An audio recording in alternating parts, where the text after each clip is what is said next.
Oi, pessoas, como é que vocês estão? Bom, a gente vai começar hoje uma sequência de revisão para o Enem, apesar de ter sido colocado ontem, né, que o Enem vai ser adiado por um tempo, mas nós decidimos produzir esse material para tentar ajudar vocês de alguma forma, tá? Então, esse aqui é mais ou menos a divisão dos tópicos dos 3 anos de Química que aparecem no Enem. Eu vou trabalhar com esse primeiro bloco que vai até a radioatividade, né, que seria a parte de Química geral, e a parte da Química orgânica. A Elaine, ela tá gravando já alguns vídeos e a gente vai disponibilizar para vocês também. Tá? Então, a gente vai estar trabalhando aí nessas duas frentes. Bom, na aula de hoje, a gente vai falar sobre propriedades e constituição da matéria. Então, vamos voltar lá no inicinho de quando a gente começou a estudar química. Relembrando aí o que a química estuda, então a química ela vai estudar a matéria. Então, ela vai estudar a matéria, são as substâncias e os materiais, vai estudar, então, a sua constituição, as suas propriedades e as suas transformações. Lembrando que matéria é tudo aquilo que possui massa e ocupa lugar no espaço. E aí, do que a matéria é constituída, né? Acho que vocês devem se lembrar que a matéria ela é constituída de átomos. Tudo bem? Que vai ser, os modelos atômicos vão ser assunto aí de uma próxima aula. Bom, se a gente pensar então ali em um copo de água, no copo de água a gente tem um montão de moléculas de água, né? H2O. Então, é um conjunto de moléculas de água. Cada molécula ela vai ser constituída por 2 átomos de hidrogênio e 1 átomo de oxigênio.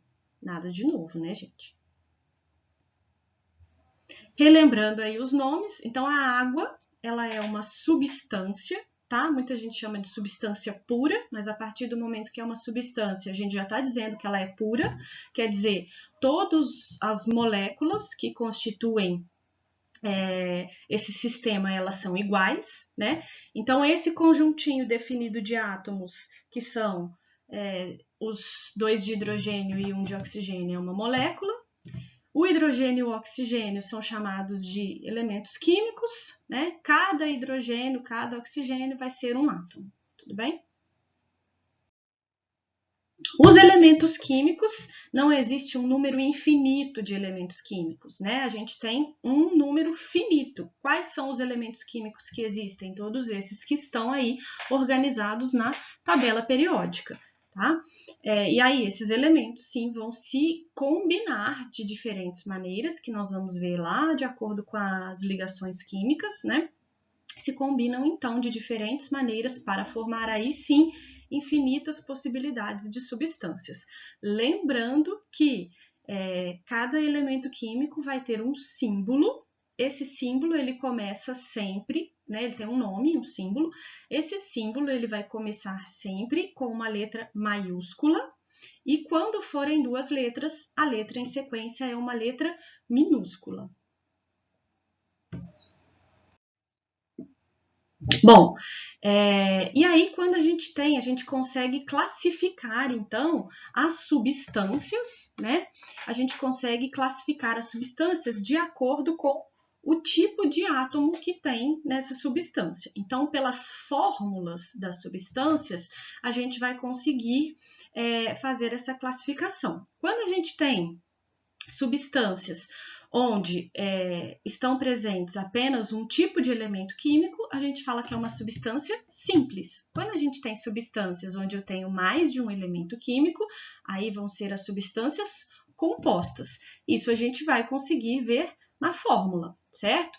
Então, se aqui na fórmula eu tenho...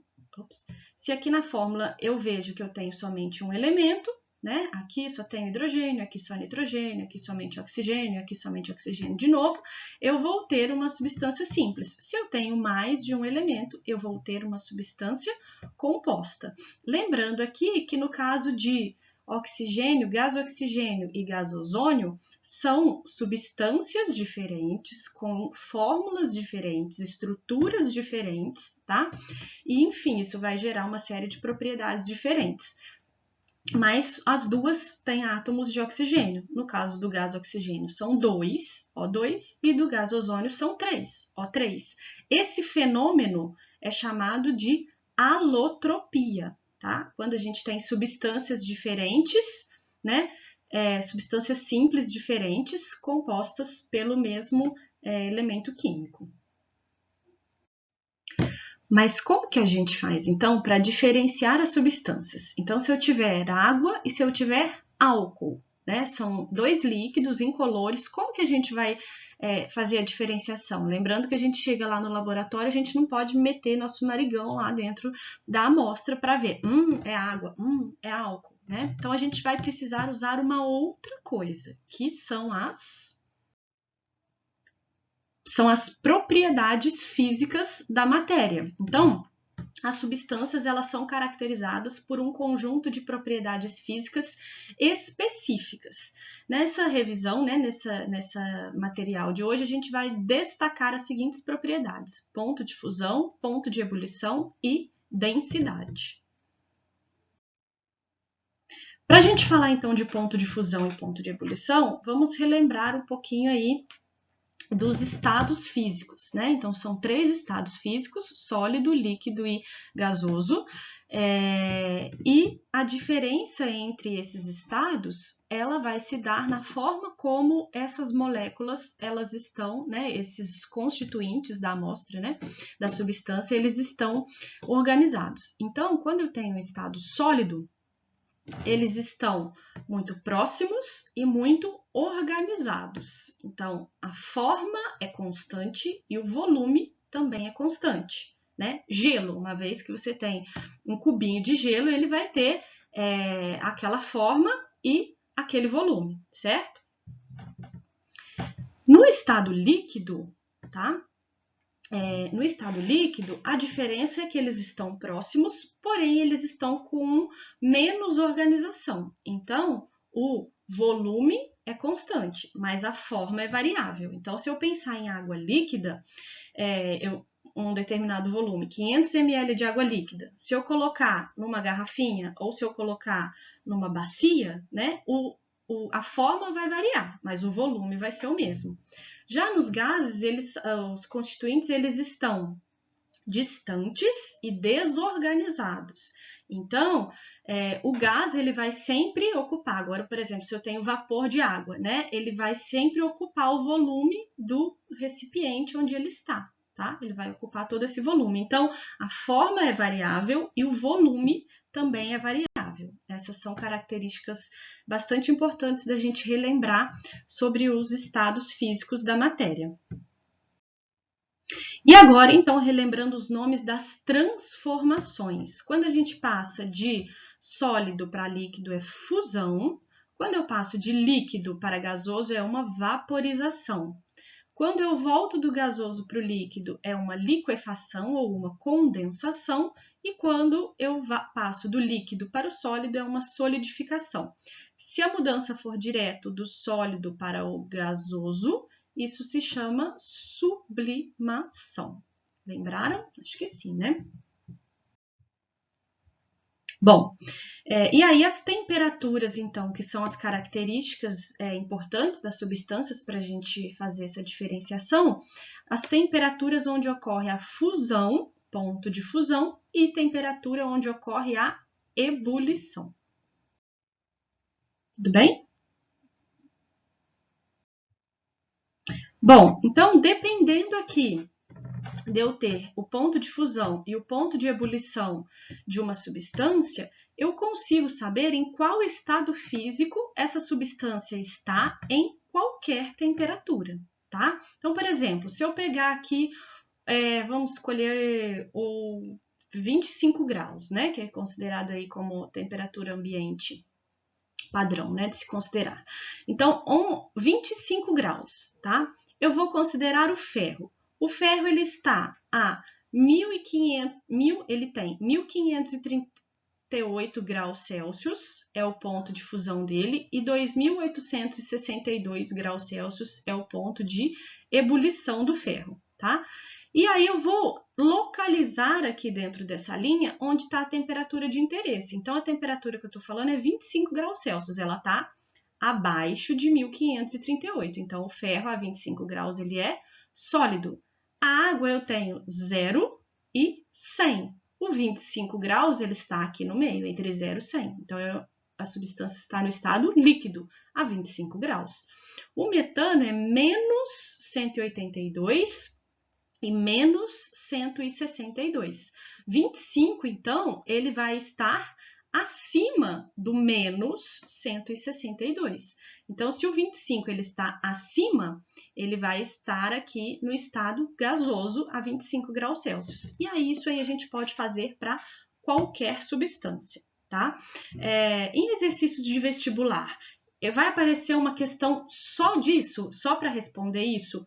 Pouco provável, mas isso aparece como uma parte importante, às vezes, para a resolução do restante da questão, tá? Bom, e aí a outra propriedade que a gente vai falar é sobre a densidade. Então, a densidade, ela vai expressar para a gente qual é a quantidade de massa que eu tenho por um determinado volume do material. Então, a fórmula da densidade vai ser a massa dividido pelo volume. A unidade, então, vai ser sempre uma unidade de massa por uma unidade de volume, tá certo?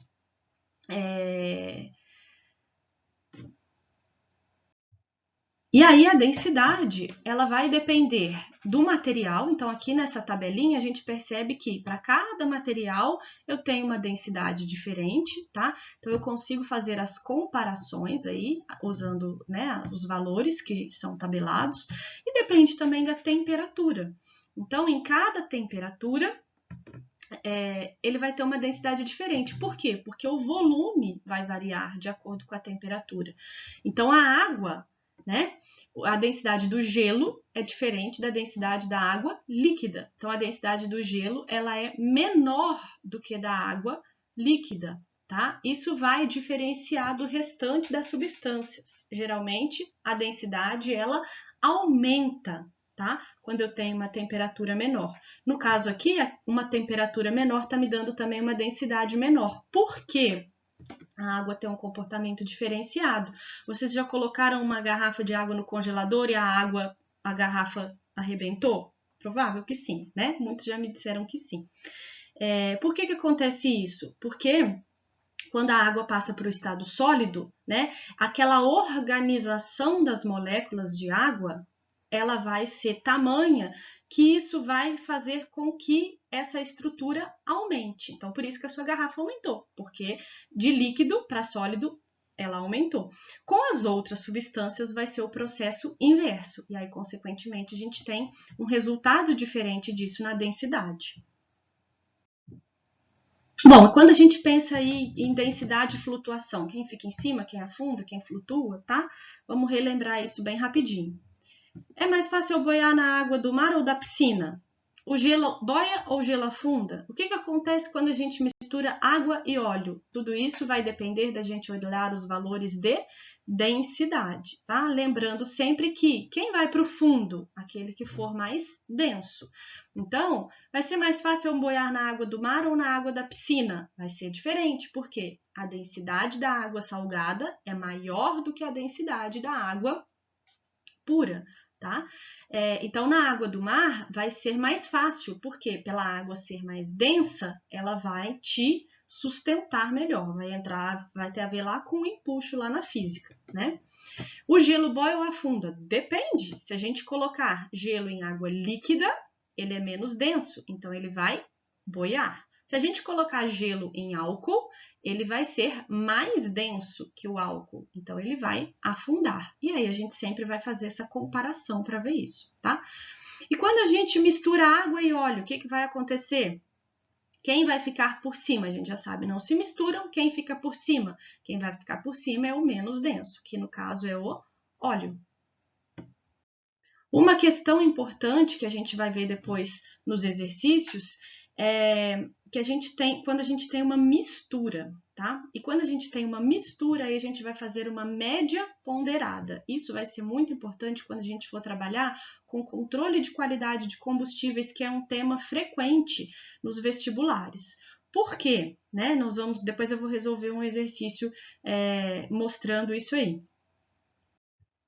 Porque lá no posto, né, a gasolina não é somente gasolina. Eu tenho gasolina misturado com álcool. Então, a gasolina tem uma densidade, o álcool tem outra. Para a gente saber se está na proporção correta, eu vou comparar, eu vou ter uma faixa específica de densidade. O álcool, a mesma coisa, eu tenho álcool e um pouco de água. Então, para saber se está na proporção correta, se eu não tenho água demais, também vai ter uma faixa de densidade específica e isso a gente vai ver como que a gente faz calculando a média ponderada. Tudo bem, pessoal? Eu vou gravar depois num vídeo à parte, para não ficar tão grande, as resoluções de alguns exercícios do material, tá? Eu espero que vocês consigam aproveitar um pouquinho. Eu vou tentar fazer os vídeos mais curtinhos, então às vezes eu até falho um pouquinho mais depressa, tá? Mas é que é para não ficar muito cansativo também para vocês. Tudo bem? Bons estudos!